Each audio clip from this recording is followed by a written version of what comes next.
인자야, 너는 날카로운 칼을 취하여 삭도를 삼아 내 머리털과 수염을 깎아서 저울에 달아 나누었다가 그 성읍을 애워싸는 날이 차거든 너는 터럭 3분의 1은 성읍 안에서 불사르고 3분의 1은 가지고 성읍 사방에서 칼로 치고 또 3분의 1은 바람에 흩으라. 내가 그 뒤를 따라 칼을 빼리라. 너는 터럭 중에서 조금을 가져 내 옷자락에 싸고 또 그 가운데서 얼마를 가져 불에 던져 사르라. 그 속에서 불이 이스라엘 온 족속에게로 나오리라. 주 여호와께서 가라사대 이것이 곧 예루살렘이라. 내가 그를 이방인 가운데 두어 열방으로 둘러있게 하였거늘. 그가 내 규례를 거스려서 이방인보다 악을 더 행하며 내 율례도 그리함이 그 둘러있는 열방보다 더하니 이는 그들이 내 규례를 버리고 내 율례를 행치 아니하였음이니라. 그러므로 나 주 여호와가 말하노라. 너희 요란함이 너희를 둘러있는 이방인보다 더하여 내 율례를 행치 아니하며 내 규례를 지키지 아니하고 너희를 둘러있는 이방인의 규례대로도 행치 아니하였느니라. 그러므로 나 주 여호와가 말하노라. 나 곧 내가 너를 치며 이방인의 목전에서 너의 중에 벌을 내리되 내 모든 가증한 일로 인하여 내가 전무후무하게 내게 내릴지라. 그러한즉 너의 중에서 아비가 아들을 먹고 아들이 그 아비를 먹으리라. 내가 벌을 내게 내리고 너희 중에 남은 자를 다 사방에 흩으리라. 그러므로 나 주 여호와가 말하노라. 내가 나의 삶을 두고 맹세하노니 내가 모든 미운 물건과 모든 가증한 일로 내 성소를 더럽혔은즉 나도 너를 아껴보지 아니하며 긍휼을 베풀지 아니하고 미약하게 하리니 너의 가운데서 3분의 1은 온역으로 죽으며 기근으로 멸망할 것이요 3분의 1은 너의 사방에서 칼에 엎드려질 것이며 3분의 1은 내가 사방에 흩고 또 그 뒤를 따라 칼을 빼리라. 다들 잘 지내고 계시죠? 오늘은 배도한 이스라엘에 대한 하나님의 심판, 이런 말씀의 제목으로 하나님의 말씀 보도록 하겠습니다. 지금 나라가 여러 가지 문제로 지금 특별히 코로나 때문에 걱정들 많이 하고 있는데 여러분들에게 주중에 그동안에 힘든 말씀들 많이 전했으니까 조금 편안한 말씀을 전하면 어떨까 이렇게 잠시 생각했다가 가만히 생각해 보니까 여러분 편안한 말씀은 제가 안 해도 많이 여러분들 스스로도 생각할 수 있을 것 같고 하니까 오늘 지난 말씀, 오늘도 좀 지난 말씀을 좀 전하려고 합니다. 그렇게 하시고 그런 마음으로 오늘 말씀 또 보도록 하겠습니다. 최근에 우리 세계적으로 이 코로나 바이러스 때문에 걱정이 많은데요. 하나님께서 세상을 심판하실 때 온역으로 전염병으로 심판하신다는 말씀이 구약에 많이 있습니다. 오늘 본문에도 그런 말씀이 있는데 몇 구절을 직접 한번 보도록 합니다. 자, 오늘 본문 말씀 에스겔서 5장 12절 여러분 다시 한번 읽어보시 기 바랍니다. 시작. 너의 가운데서 3분의 1은 온역으로 죽으며 기근으로 멸망할 것이요 3분의 1은 너의 사방에서 칼에 엎드려질 것이며 3분의 1은 내가 사방에 흩고 또 그 뒤를 따라 칼을 빼리라. 하나님께서 그 땅을 심판하실 때 온역으로 죽일 것이다. 이렇게 또 말씀이 되어 있습니다. 또 17절, 5장 17절도 여러분 한번 소리 맞춰 읽어보세요. 시작. 내가 기근과 악한 짐승을 너희에게 보내어 외롭게 하고 너희 가운데 온역과 사륙으로 행하게 하고 또 칼이 너희에게 임하게 하리라. 나 여호와의 말이니라. 여기도 너희 가운데 온역과 살육으로 행하게 하고, 그러니까 이 땅에 일어나는 여러 가지 재난들, 이런 것은 특별히 종말의 이런 재난들은 하나님께서 심판의 도구로 이렇게 사용하시는 일이 많다는 사실을 알아야 됩니다. 그냥 재난이 일어나는 게 아니고 특별히 종말에는 하나님께서 심판의 도구로 전쟁, 기근, 자연재해, 온역 이런 걸 보내신다는 거예요.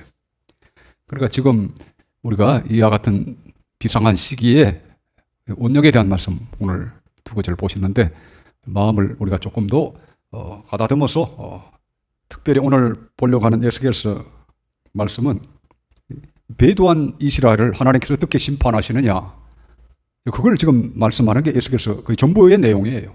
예레미야도 그렇고, 그러니까 예레미야나 에스겔이나 거의 비슷한 시기에 사역을 했습니다. 예레미야가 나이가 많습니다만은 거의 비슷한 시기, 예언 자체는. 그래서 구약 이스라엘 백성이 주전 587년에 바벨론에게 이제 망하게 됩니다. 왜 망하게 되느냐? 하나님의 계명을 떠나고 우상을 숭배하기 때문에 망하게 되는데 그 무렵에 지금 아주 처절하게 예언한 사람이 에스겔이요 또 에레미야입니다. 에레미야는 언제 예언을 했느냐 하면 주전 627년에서 586년 사이 했습니다. 이 에레미야는 망해가는 유다 왕국에서 이제 거기서 이제 예언을 했고, 이 지금 에스겔은 주전 597년에 바벨론 포로로 이제 끌려갔습니다. 그래서 바벨론에서 지금 예언을 하고 있는 겁니다. 이 에스겔이 주로 예언한 연대는 주전 593년에서 571년, 그러니까 예루살렘이 멸망하는 그 무렵에 집중적으로 예언했음을 알 수가 있습니다. 그래서 이 두 사람 다 참 그 내용이 정말 우리가 읽기에도 부담이 되는 그런 내용이죠. 구약의 많은 선지서들이 특별히 이와 같은 예루살렘의 멸망에 관한 예언을 많이 했습니다. 이것은 종말에 살아가는 우리 성도들에게 큰 교훈이 됩니다. 자, 그걸 잘 알고, 자, 어떻게 하나님께서 이 하나님의 선민인 이스라엘을 완전히 심판하시게 되었는가? 오늘 본문에 그 내용이 나옵니다. 자, 5절, 에스겔서 5장 5절, 6절, 2절은 여러분 같이 다시 한번 읽어보세요. 시작. 주 여호와께서 가라사대 이것이 곧 예루살렘이라. 내가 그를 이방인 가운데 두어 열방으로 둘러있게 하였거늘 그가 내 규례를 거스려서 이방인보다 악을 더 행하며 내 율례도 그리함이 그 둘러있는 열방보다 더하니 이는 그들이 내 규례를 버리고 내 율례를 행치 아니하였음이니라. 6절 보면 그가 내 규례를 거스려서 이방인보다 악을 더 행하며, 그러니까 하나님께서 이스라엘을 얼마나 사랑하셨습니까? 여러 가지 하나님의 놀라운 은혜와 권능으로 그들을 부르시고 또 애굽에서 또 구원해내시고 기타 등등 선지자들을 보내시고 왕들을 세우시고 여러 가지로 하나님께서 이스라엘을 특별히 사랑하셔서 계속해서 하나님의 선민으로 이렇게 대우를 하셨는데 어떻게 되느냐? 북이스라엘 나라는 이보다 훨씬 먼저 아수르에게 멸망했습니다. 우상 숭배하다가 전부 악한 왕이었죠. 남유다도 비슷했습니다. 남유다도 뭐 선한 왕도 있고 악한 왕도 있지만 결국에는 하나님을 떠나게 됐습니다. 이게 구약은 신약의 거울인데 북이스라엘 왕국은 악한 왕들이 많았고 남유다 왕국은 섞여 있었습니다만 결국은 마지막에는 총체적으로 나라 전체가 하나님을 떠났기 때문에 거기도 이제 바벨론에게 멸망을 당하는데요. 우리 신약의 우리 기독교회와 비슷합니다. 영적으로 대입을 하다 보면 북이스라엘 왕국은 뭐 가톨릭이라 이렇게 말할 수도 있고 우리 남유다 왕국은 우리 개신교라 이렇게 말할 수도 있습니다. 가톨릭은 선한 왕이 하나도 없는 북이스라엘과 비슷하고 남유다 왕국은 선한 사람도 가끔 나타나고 악한 사람도 나타나다가 나중에는 총체적으로 타락을 해서 멸망하는 바로 이게 남유다 왕국의 역사인데요. 꼭 우리 개신교의 역사와 비슷합니다. 여기 보면 그가 내 규례를 거스려서 이방인보다 악을 더 행하며, 제가 늘 말씀드리잖아요. 하나님이 세상을 심판하실 때 교회부터 심판하신다고 그랬잖아요. 왜 교회부터 심판하시느냐? 하나님은 하나님의 교회에 특별히 사랑을 더 많이 주신 거예요. 그런데도 불구하고 이방인보다 더 악하다. 그러니까 D타입이 E타입보다 더 악하다는 겁니다. 거짓 신자들이 이방인 E타입보다 더 나쁘다 하나님 보시기에. 제가 과거에 자주 말씀드렸는데 성경에 바로 그렇게 말씀하고 계신 거예요. 이 유다 백성들은 하나님의 엄청난 은혜를 받고 또 선자를 통해서 지도도 받고 하나님의 계명도 있었지만 악하기가 이방인보다 더했다. 우상 숭배도 많이 하고 악하게 지내고 거짓 가운데 살고 이게 그 정도로 이제 심각했다 하는 겁니다. 자, 7절, 8절, 9절은 여러분 다시 또 한번 읽어보세요. 시작. 그러므로 나 주 여호와가 말하노라. 너희 요란함이 너희를 둘러있는 이방인보다 더하여 내 율례를 행치 아니하며 내 규례를 지키지 아니하고 너희를 둘러있는 이방인의 규례대로도 행치 아니하였느니라. 그러므로 나 주 여호와가 말하노라. 나 곧 내가 너를 치며 이방인의 목전에서 너의 중에 벌을 내리되 내 모든 가증한 일로 인하여 내가 전무후무하게 내게 내릴지라. 예, 여기만 8절 보면 그러므로 나 주 여호와가 말하노라. 나 곧 내가 너를 치며 이방인의 목전에서 너의 중에 벌을 내리되. 지금 이 이스라엘 나라 유다 왕국이 바벨론에게 멸망하는 것은 장차 이 세상의 종말에 타락한 교회가 음녀가 하나님께로부터 심판받는 그것을 예표하는 겁니다. 요한계시록에 보면 큰 성 바벨론이 멸망하는 게 나옵니다. 큰 성 바벨론은 바로 이 배도한 교회를 가르칩니다. 이때 주변의 뭐 상고들과 임금들이 이 멸망당하는 바벨론 성을 보고 화들짝 놀란다는 내용이 나오는데 바로 그런 겁니다. 그래서 이 음녀 교회, 배도한 교회가 심판받고 그 다음에 아마겟돈 전쟁이 있고 온 땅의 임금들이 다 심판받고 그 다음에 이제 천년왕국이 오게 되는데 구약에서부터 다 세상 끝에 일어날 일들을 다 이렇게 예표적으로 다 이렇게 말씀해 주셨어요. 그걸 잘 알고 구약 성경도 귀하게 봐야 됩니다. 10절, 11절도 여러분 이제 다시 한번 읽어보세요. 시작. 그리한즉 너희 중에서 아비가 아들을 먹고 아들이 그 아비를 먹으리라. 내가 벌을 내게 내리고 너희 중에 남은 자를 다 사방에 흩으리라. 그러므로 나 주 여호와가 말하노라. 내가 나의 삶을 두고 맹세하노니 내가 모든 미운 물건과 모든 가증한 일로 내 성소를 더럽혔은즉 나도 너를 아껴보지 아니하며 긍휼을 베풀지 아니하고 미약하게 하리니. 여러분, 아비가 아들을 먹고 아들이 그 아비를 먹으리라. 기근이죠, 기근. 기근의 재앙을 너에게 줄 것이다. 그래서 요한계시록에 보면 또 마태 24장에도 보면 기근이 있을 것이다 그랬는데 지금 기근이 형벌입니다. 재앙의 한 요소죠. 11절이 참 우리 마음을 후벼 파는 내용입니다.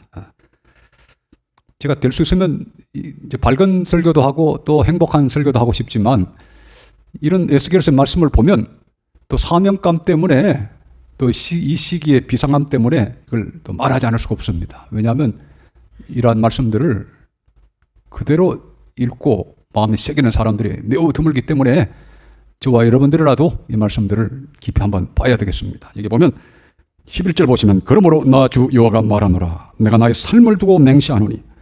얼마나 강렬한 말씀입니까? 나의 삶을 두고 맹세하노니.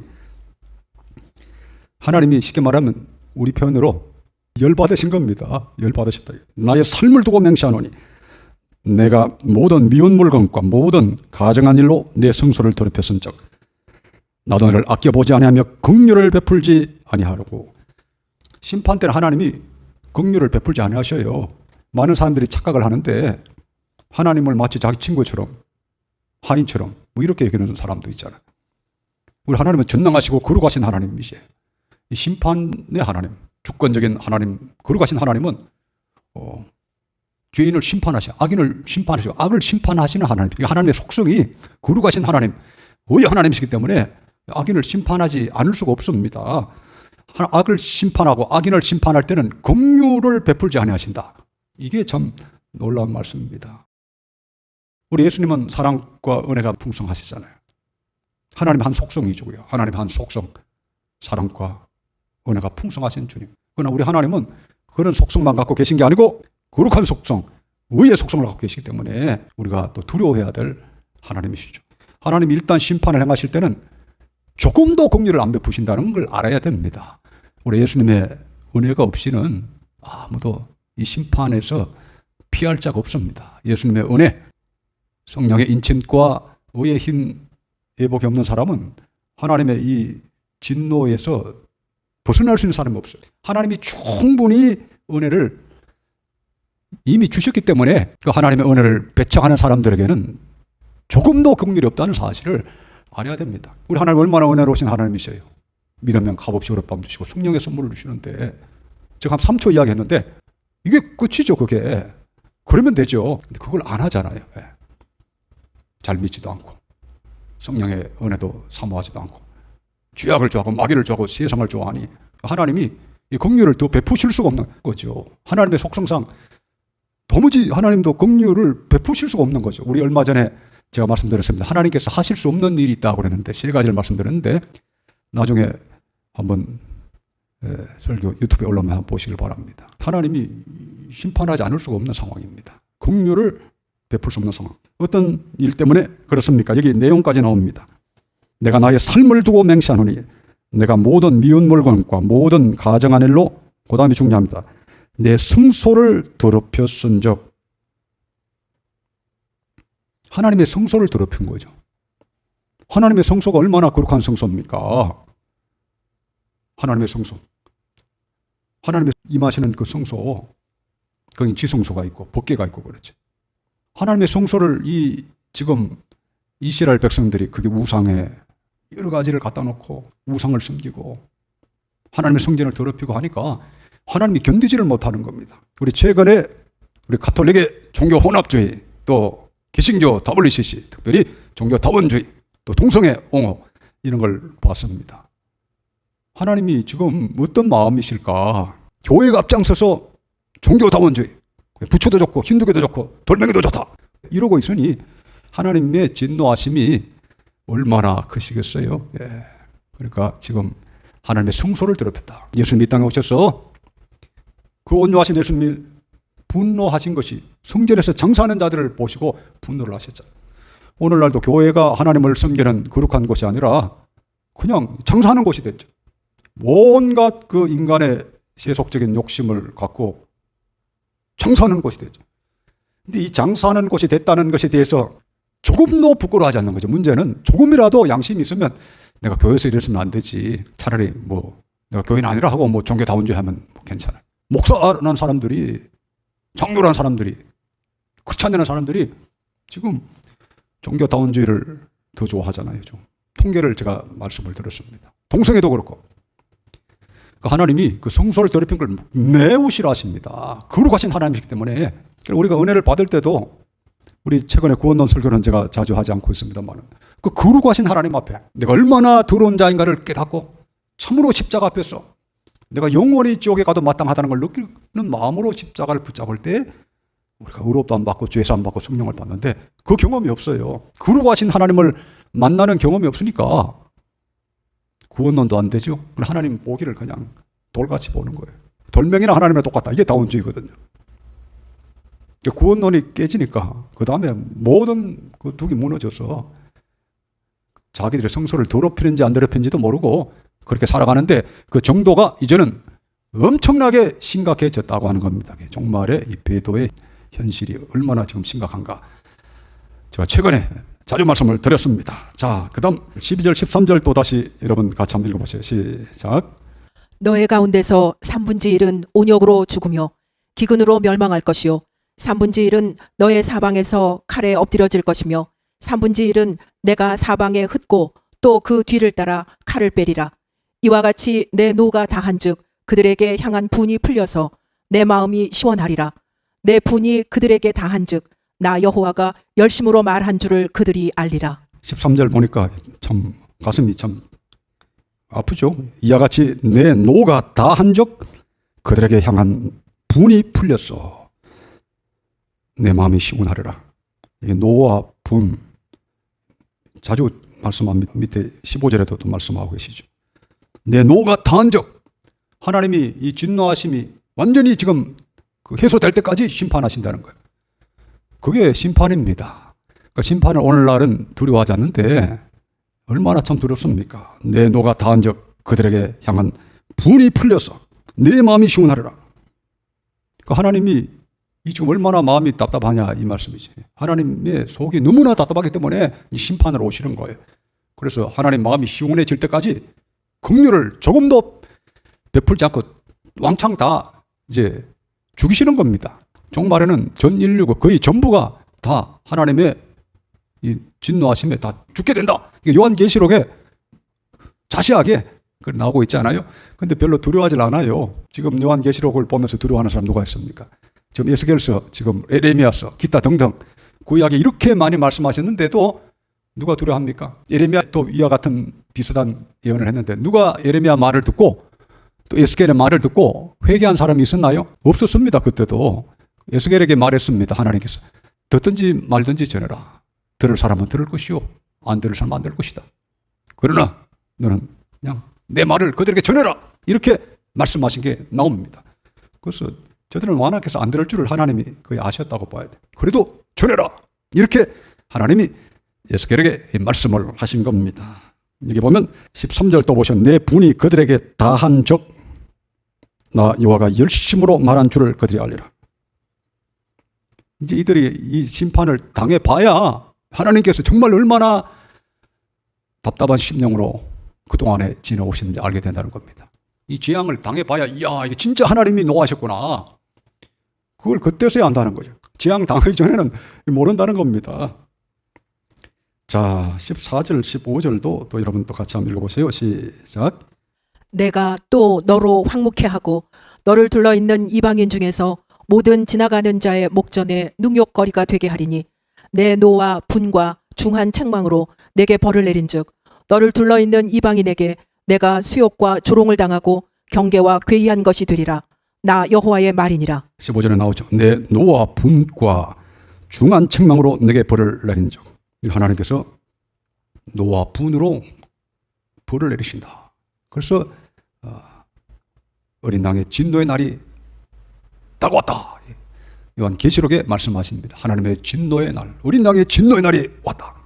그러니까 요한계시록은 하나님께서 진노하신 걸 적어놓은 거예요. 우리 지난번에 정말 사건의 순서에 대해서 말씀을 드렸는데 우리 성도들은 초기의 환난을 어느 정도 통과하다가 본격적인 심판이 임할 때 일곱째 인이 떼지고 본격적인 심판이 임할 때 그때는 우리는 이 땅에 있지 않습니다.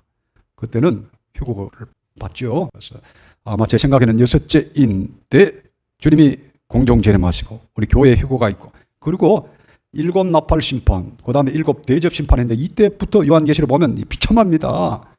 진노의 날, 하나님의 진노의 날이 이르렀으니 누가 너희 피하리요 하면서 울부짖는 내용이 나옵니다. 그 진노의 날. 그러니까 우리 성도들은 행복하게 생각해야 됩니다. 지금 이 배도하는 자들, 불신자는 뭐 마땅히 심판을 받을 것이고 하나님을 향해서 배도하는 이런 자들을 대해서 하나님께서 어떻게 하실 것인가. 우리 생각에는 이게 끔찍하죠. 그럼 여기 해당 안 되면 되는 거예요. 그렇죠? 여기서 구원받는 사람이 행복한 사람입니다. 자, 요한계시록을 한번 찾아봅시다. 요한계시록 18장. 요한계시록 18장 1절에서 6절. 이 일 후에 다른 천사가 하늘에서 내려오는 것을 보니 큰 권세를 가졌는데 그의 영광으로 땅이 환하여지더라. 힘센 음성으로 외쳐 가로되 무너졌도다 무너졌도다 큰 성 바벨론이여 귀신의 처소와 각종 더러운 영에 모이는 곳과 각종 더럽고 가증한 새에 모이는 곳이 되었도다. 그 음행의 진노의 포도주를 인하여 만국이 무너졌으며 또 땅의 왕들이 그로 더불어 음행하였으며 땅의 상고들도 그 사치의 세력을 인하여 지부하였도다 하더라. 또 내가 들으니 하늘로서 다른 음성이 나서 가로되 내 백성아 거기서 나와 그의 죄에 참여하지 말고 그의 받을 재앙들을 받지 말라. 그 죄는 하늘에 사무쳤으며 하나님은 그의 불의한 일을 기억하신지라. 그가 준 그대로 그에게 주고 그의 행위대로 갑절을 갚아주고 그의 섞은 잔에도 갑절이나 섞어 그에게 주라.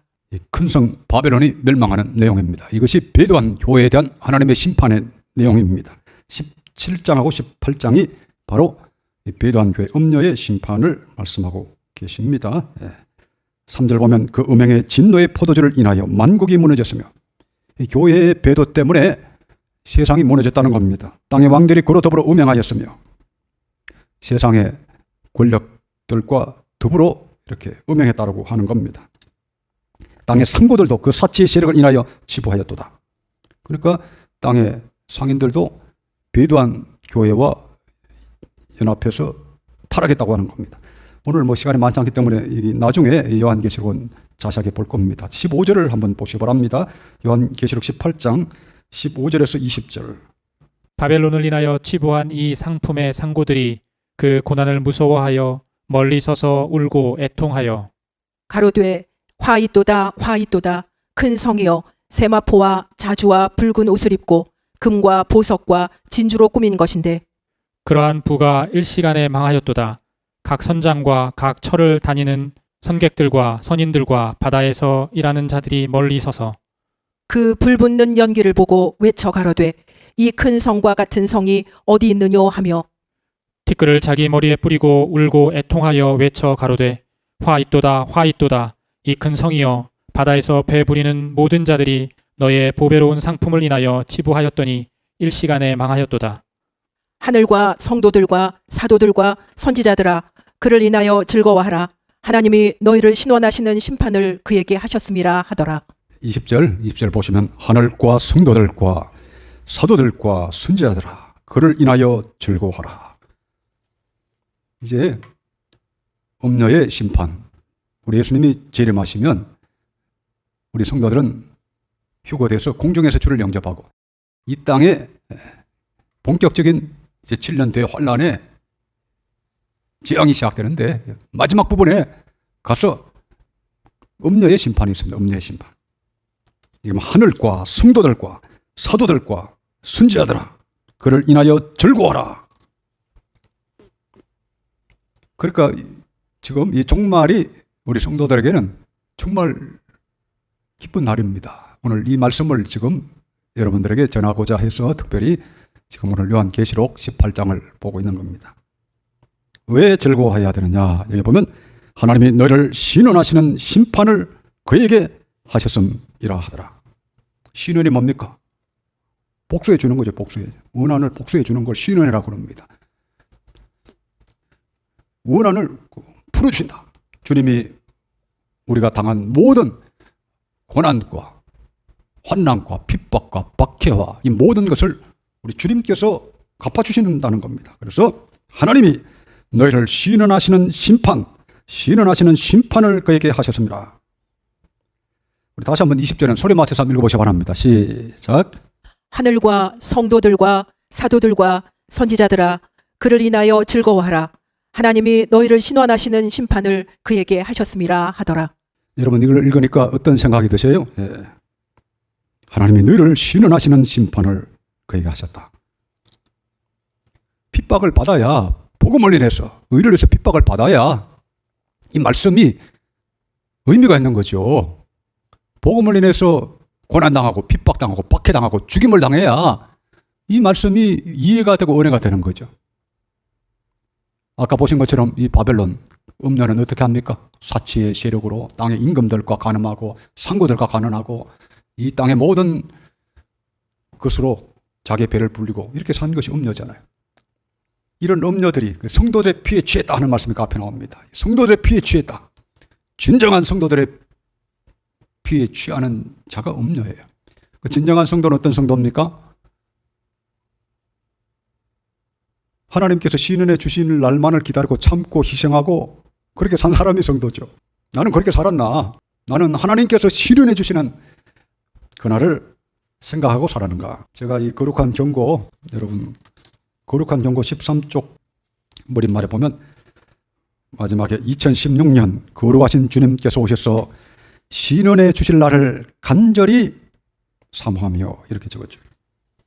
주님께서 오셔서 신은혜 주실 날을 간절히 사모하지 않는 모든 사람은 음녀입니다. 음녀. 이런 음녀가 누가 음녀입니까? 구약의 이스라엘 백성들이 성소를 더럽히고 하나님의 노를 바라게 해서 심판받았다는 걸 오늘 보셨습니다. 이 음녀는 우리 최근에 보신 것처럼 제일 큰 모타리는 로마 가톨릭이죠. 로마 가톨릭. 로마 가톨릭이 지금 엄청난 세력을 갖고 있습니다.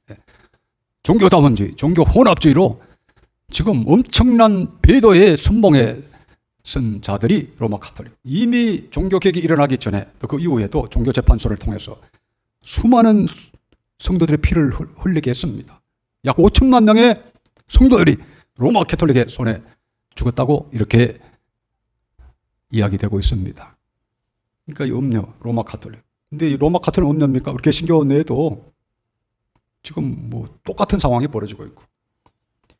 야고보서 4장 4절을 한번 찾아보시기 바랍니다. 야고보서 4장 4절. 간음하는 여자들이여 세상과 벗된 것이 하나님의 원수임을 알지 못하느뇨. 그런즉 누구든지 세상과 벗이 되고자 하는 자는 스스로 하나님과 원수되게 하는 것이니라. 간음하는 여자들이여 세상과 벗된 것이 하나님의 원수임을 알지 못하느뇨. 세상과 벗된 것은 음행입니다. 음행. 이렇게 사는 사람이 음료죠. 음료. 배도한 교회입니다.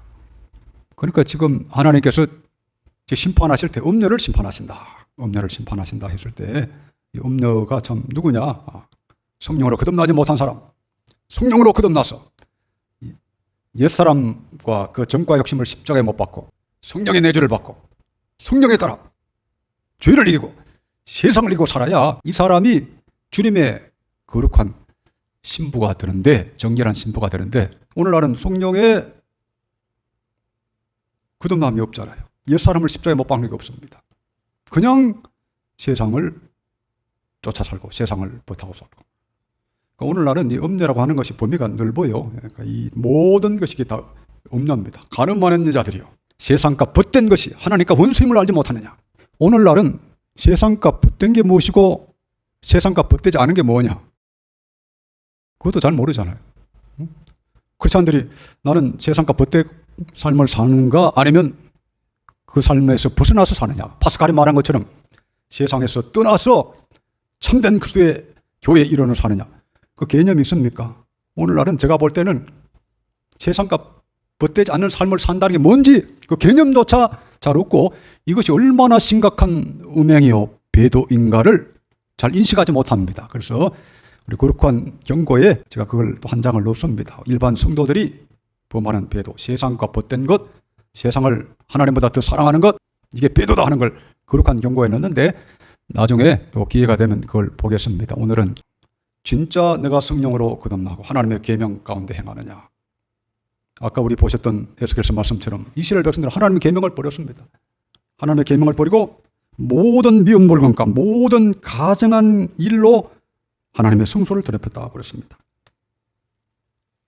오늘 이 시대의 사람들이 지금 하나님의 성소를 얼마나 더럽히고 있느냐.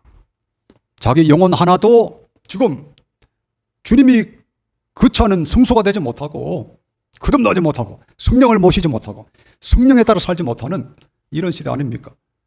진짜 성령이 내주하시고 성령이 인도하시는 삶을 사느냐.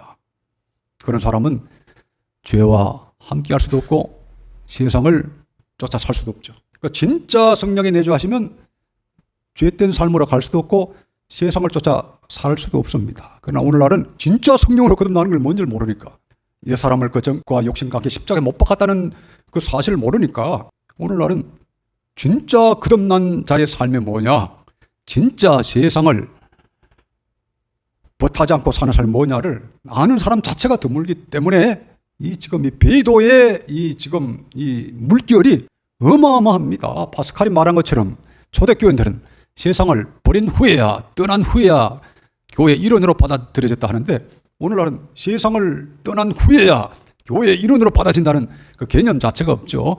앞으로 시간이 되면 또 우리 교육한 경고에도 그 내용이 있으니까 우리가 어떻게 사는 게 진짜 세상과 벗되지 않은 삶을 사는가 이걸 또 보려고 합니다.